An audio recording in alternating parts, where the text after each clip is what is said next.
Hi, everybody. I am here today with Tanner Peterson, who is going to introduce himself, tell us about his job title, and Tanner, if you're all right with it, give us the story of how you got from an undergraduate degree at Concordia St. Paul to where you are now. Yeah. So my role currently is I'm the coordinator of student athlete mental health here at the University of South Dakota. So what that means is I provide a majority of our counseling to our student athletes here. I'm based in our student counseling center, um, but kind of act in a way in athletics. So meeting with student athletes, for mental health concerns, and that might range from challenges with trauma, depression, anxiety, eating concerns.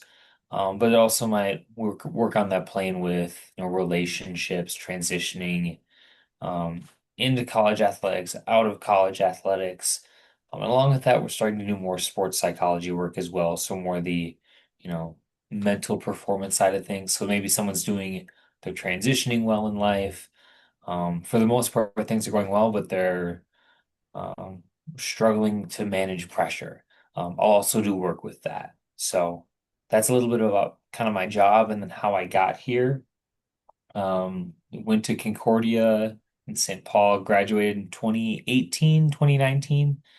Earned my bachelor's degree in sports psychology, and then went to Minnesota State in Mankato, where I earned a master's degree in sports psychology as well as mental health counseling. And then from there, went and did some small private practice work in the Maplewood area, and then knew I wanted to get back into college athletics. I'd done a lot of college athletics work in at Concordia and at Mankato, just kind of hanging around Josh Deere, Pat Rydeen, and then knew I wanted to get back into that. And so when South Dakota opened up, I had no choice but to throw my name in the ring, and here I am. So very grateful for the people that have helped me get here. Yeah, thank you. So, speaking of college athletics, a lot of our students do want to stay in the athletic realm, whether it's high school or college athletics. What skills maybe did you not know at the time, but now know now that help you get your foot in the door for that, but also help you be the practitioner that you are today? What kinds of things can students, both in the classroom and out of the classroom, focus on for skills that are going to help them mesh with a career like this? Yeah, maybe not quite a skill. I'll probably get into skills in a second, but getting a foot in the door. Like I know I've done a lot of volunteer opportunities. I've worked a lot of low-paying jobs in college sports that I can just put on my resume to say, I know what it's like to work with a team. I know what it's like to manage people, work with people, whether that be, teammates, coworkers, but also like, hey, a fan who paid to attend the game. Like, how do you work with them? For me, it's been a lot of like, how do you work with coaches? How do you work with athletes? And how are those two avenues similar and how are they different? Because the way I talk to a coach is probably different than the way I talk to an athlete. Um, and so I think those are maybe some of the skills that I think I use on a more daily basis. If we think into more like sports psychology skills, um, it's a lot of like reflecting content. Like if someone tells me how they're feeling, how can I, you know, take that core message that they gave me and spin it in a way that kind of transitions into another train of thought for them? Um, how can I sit with silence and kind of add emphasis to what someone said or maybe what I said? Um, I've gotten to the point where I'm really good with silence to where I think sometimes it makes the other person sometimes uncomfortable, but I've noticed that that uncomfortability typically lends itself to a more vulnerable moment. And I think when vulnerable moments happen, like we're probably going to get places where I want to go. And Mhm, as a counselor, that is. mhm, Um, mhm. so those are some of the skills that come to my mind off the bat. Yeah, yeah. Thinking still with your role, so you're unique in that it's mental health, but also tied into the athletic department. Not every university, at least at the time of this filming, is ready to put some money towards that. However, Yep. um, how would you maybe see that differently if somebody was thinking, I'm interested in sports psychology, but maybe not in a college athletics realm, or what other pathways might there be? In terms of like the sports psychology side. Yeah, let's go with that side first. Yeah. Yeah, I think with like the sports psychology side, of course, like I'm I'm really lucky that I'm able to be in this role. I love what I do, but I also know that like sports psychology is maybe more niche field to where um if someone does want to go down that path, I would advise exploring like a master's degree in that, exploring certified mental performance consultant with the Association of Applied Sports Psych. But there's a lot of different avenues. You don't just have to work with athletics. I have friends that work in like with Profile by Sanford and like um maybe more the health weight loss realm. Mhm, Um, we might look at like working in the military. I know it's probably one of the primary mhm, employers of people who with a sports psychology background.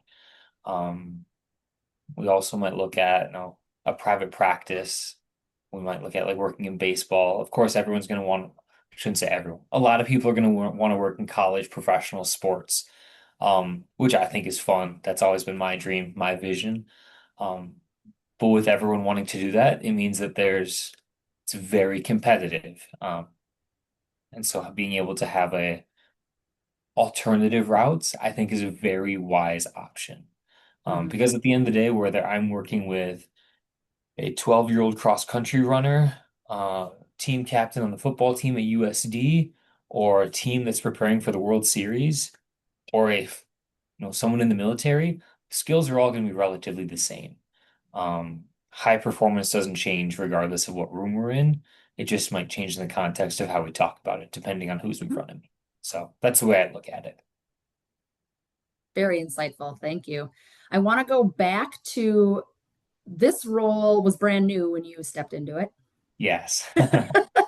And it's been you've seen a life cycle of it now. So two parts to this question. What have Yeah. you seen change because the job description and job duties probably have morphed? And Mhm. then if somebody else were to find themselves in shoes like yours where they are going and kind of maybe building the airplane as it's flying, Yeah. how do you, so number one, what have you seen change? But then number two, how do you still stick to your principles when you might be getting pulled one way from administration, one way from coaches? So I don't know if that has happened to you, Yeah. but I would imagine in a brand new job, everybody wants everything from that person. How do Yeah, you how do you stay in your lane with your credentials and what you feel comfortable doing too? for sure. First part of that question, like what have I seen changed? Like I said, initially when I took this job, it was just mental health focused. My job was just to provide mental health care to the student athletes here, which of course I still do. Um, but our biggest shift has been like I've really advocated for the mental performance sports psychology realm. Like when I got this job, I had the credentials to do that. So I really said like there's no there's no reason why we shouldn't do it, and I'm willing to do it. And I think it's been a great avenue of we'll see a lot of athletes that will dabble in the sports psych side of things. They'll talk about their sport, and then they'll be like, hey, this Tanner guy's not too weird. This counseling thing isn't awful. Can I go talk about my family stuff? And we'll see that there's like a very seamless transition from sports psych to the mental health side of things. Mhm. Um, so I would say adding that has been a big emphasis in what we do. And another change would be just going from my first year was very individual client focused to where now we're opening up the avenue to more workshops, more team-based stuff, which gets me in front of more people, which means I'm probably going to get better relationships with people, both ones I work with, but also ones I don't work with. And we're seeing the relationships of people that I don't work with, they transition into ones that I do work Mhm. with. So they're coming in for services. We're having more athletes come in, and I think that's because of we just added different avenues Mhm. of care.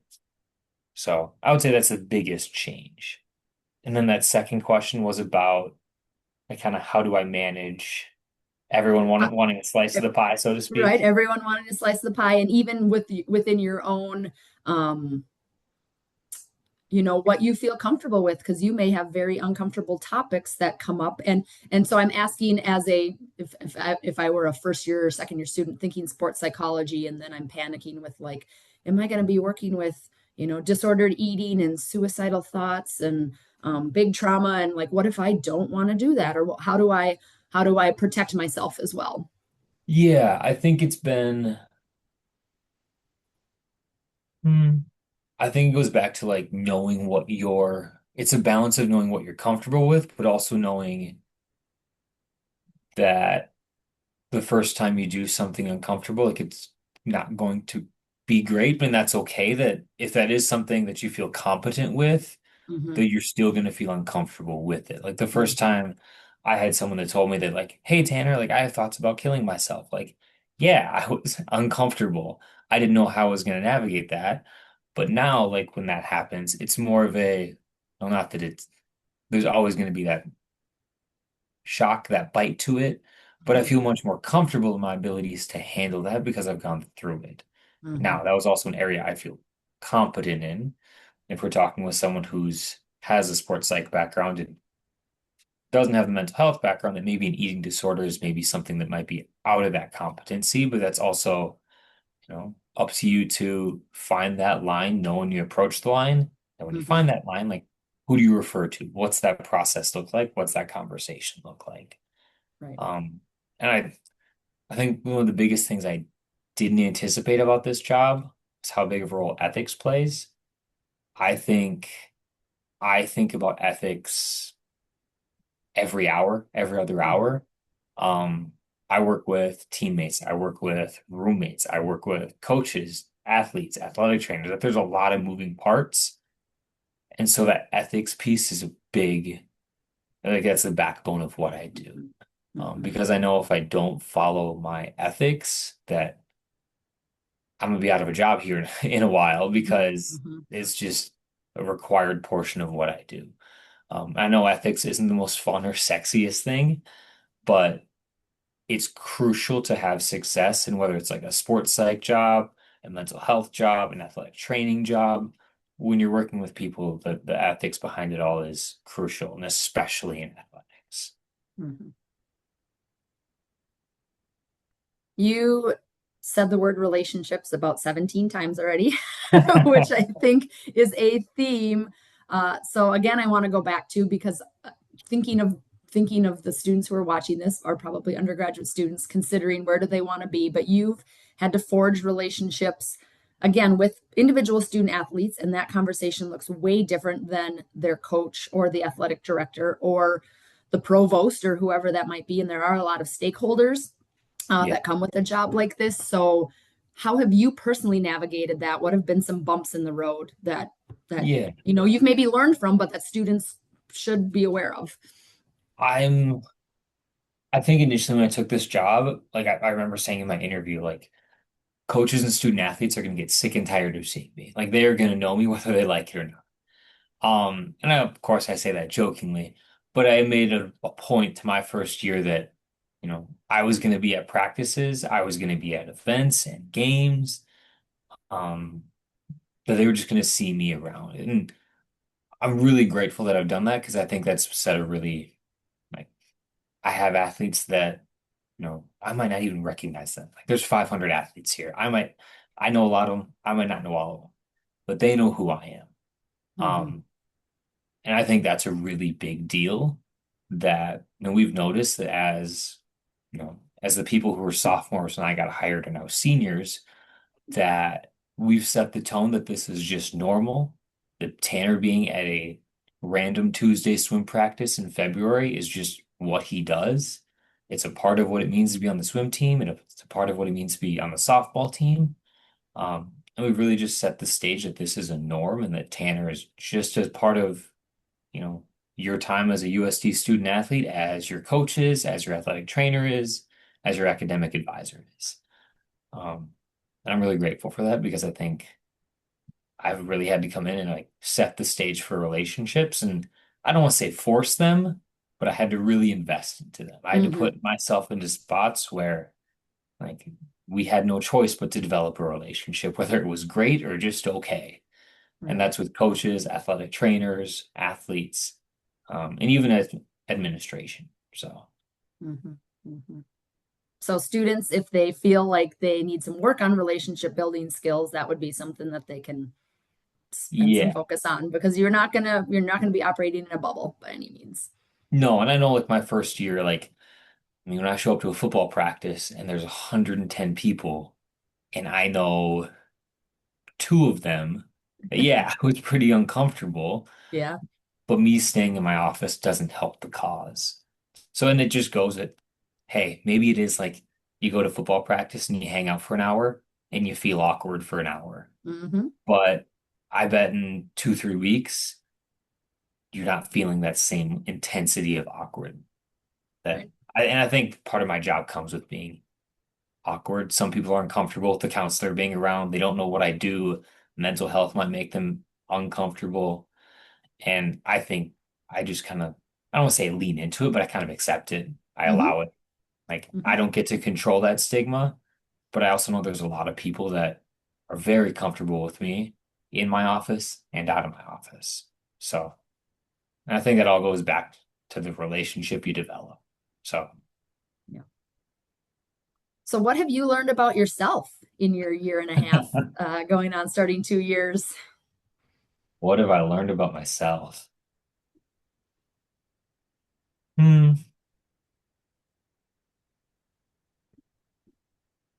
that's a great question. I think probably the top thing I've learned about myself is I think oftentimes I thought the relationship building had to be like, if I was going to build a relationship, it had to be a good relationship, or it had to like, I don't say we had to be friends, but there had to be like that great connection.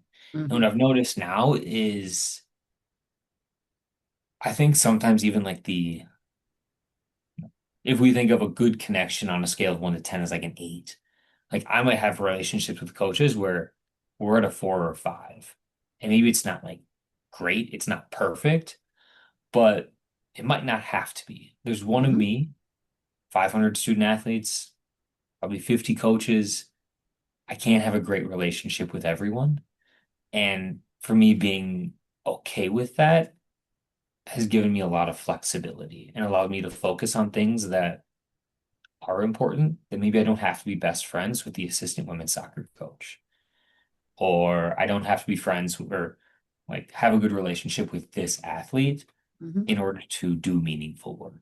Hmm. That having that relationship, like we can grow it when we need to, but it also might be at the level that they know how to get in contact with me if we need to take that relationship to another level. So, and I think I put a lot of pressure on myself to have those good relationships early because they are so important. Hmm. Hmm. But they still need to be organic, right? They can't be forced. So, Yeah, yes. yeah. Don't force the relationships. In any type of job, I think, right? Yeah. Yeah, be your authentic self for sure. Okay, I want you to think back to a roadblock that you've stumbled upon and then a celebration that you've had within this job so far so that students can see the good, bad, and the ugly. Yeah, I know. So my first year, we had 16 of our 17 teams use services, which is great. Like good number. But for that first summer, I thought, why the hell didn't that team come? Like what happened? Like what did they think about me? What was the then granted, like maybe they were all doing great and like that's awesome. They don't need me. Great. Um, but for that point, I was kind of like, what's going on there? And it kind of led to and as they kind of came back to campus, like I definitely made a point to like invest in that team. Like I spent just a little bit more time. And what we noticed was like the relationships with people that I both worked with and didn't work with, like exploded. And a lot of it went back to like the authenticity piece that you mentioned. I didn't try to be like, Tanner the counselor while I was Mhm. at practice. It was a lot of just like, I'm gonna hang out and I'm gonna build relationships and we're gonna see what happens. And we saw that this team had more people come and see me this year than anyone else. Wow. And so I think it really amplified that idea of like the authenticity, build the relationships, and don't force things. Like I could have really tried to force things and Hmm. added that point of, well, you guys didn't come see me. You have to come see me now. But I was just there hanging out. They got to know me, and that's when things really took off. So, and it was pretty special to kind of see. And every time I see someone, I ask them, like, who, like, how'd you hear about the counseling center? 90% of the time, it was, oh, my teammate told me I should come see you. Or, I have a roommate that said they saw you and they enjoyed it. And that was like the celebration. Mhm. So So, that was a roadblock and a celebration in one. yes, very Yeah, much so. yeah, yep. And I don't know if people and students realize how much input and or persuasion they have, right? There's a lot of, I mean, you can, even in fitness and wellness, there can be theory and stats and science up the wazoo, but when it comes to somebody else's validation of something, that goes a long way, that personal Yeah. connection. Yeah. I mean, I had one colleague one time that told me about how nobody cares what you know until they know that you care. Like, I can have all the knowledge in the world, but if someone doesn't think like I'm an authentic person or that I care about them, like, we're not going to get anything done here. Right. So, Yeah. All right, one final question for you. We've covered a few different ideas about skills and things that you've learned as you've gone along, but skills that might be helpful for students to think about if they're thinking about a career in athlete mental health or performance psychology. What else have we not covered now that you've been a few years out of school and thinking back to your freshman and sophomore selves? What advice would you have for undergraduates? uh, I think, I think it would be to be it would be to have an idea of where you want to go, but be really flexible in how you want to get there. I think when I was an undergrad, like I think by my sophomore year, I said, I'm going to be a mental performance coach in professional baseball. And I think I got a lot of praise for like the detail I had in that and the Hmm. vision I had for it. But when I got to grad school and I was 2 years deep into two different grad programs, I was like, oh, I don't want to do this anymore. Now what the hell do I do? Hmm. But that was really hard for me. Hmm. And so I would encourage people to have that idea of what they want to do, but to be open to having it being changed. There's no harm in like critically thinking about that or challenging that vision. Because the more you challenge it, it's either going to like point out critiques or point out Hmm. things you don't like, or you're gonna find out that you like it more. And I think for me, I was really stern on the idea because I got a lot of praise that it was cool to work in pro sports, and I wanted that. Like both, like I thought it was cool, and my family thought it was cool. My friends thought it was cool. And just kind of reinforced that idea. Hmm. Hmm. But I would encourage people to be flexible.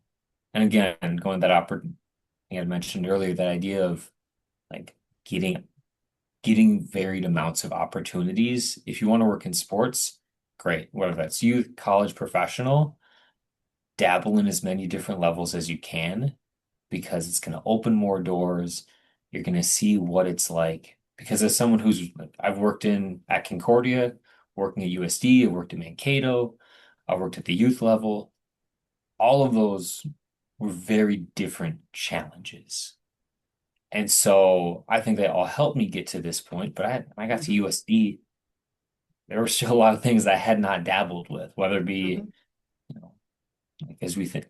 I just printed out an email from our athletic director about the house settlement.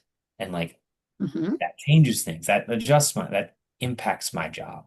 And I'm Hmm. going to have to change things because of that. I'm going to have different conversations. Hmm. And I think a theme in sports is there's going to be change, whether it's youth, professional, college, and you have to be able to pivot and adjust. And both, whether that's like in working in sports, whether you're in PT, AT, OT, sports psych, like working in sports implies change will happen. And so I want you to also take that message and zoom out a bit, whether you're going in the career path, it's okay for things to change. Like, and I think I wish I would have taken that more to heart early. And I was also this undergrad student that if someone told me that, I would have said, "Oh yeah, that message isn't for me." This But isn't it for wasn't me. for Yeah. me, and I needed to hear it. Yeah. So that's why I say it now. Love it. That's a perfect thing to close on. Thanks so much, Tanner. This has been very helpful, and I know our students will be able to take some nuggets from it as well. Good, good. Thanks.